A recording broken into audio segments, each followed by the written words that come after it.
Bit of nonsense now from the Daily Star. Because that was serious. That was really serious, yeah. What's this one about? Big picture of a brain? Yes. Boffins saying you don't need one. Boffins, you don't need a brain after all. And they've got a little Dominic Raab there saying, I've never doubted it. And That's unfair, They seem to have a bit of a... Yeah, they've got something in for old It's got Raab. nothing to do with the story. And That's really mean. And what they're saying is that dimwit sea anemones, however you pronounce it, it's a weird word. Anemones. Yeah, exactly, Andrew.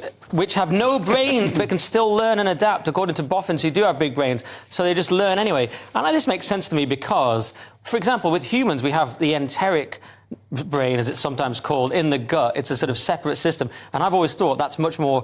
we're going to learn in future that's actually much more complex than the cerebral brain, I think. And that's... When we talk about gut instinct, there is science behind that. It's got all these nerve endings. It's very, very complicated. I think you're talking out your gut. Thank you. So they don't necessarily have that even. So maybe we're learning from completely other parts of our bodies that they can learn without a brain, Andrew. That's the takeaway. I mean, you know, this doesn't... I mean, the Star are spinning this, like, because sea anemones don't have a brain, we don't need a brain either.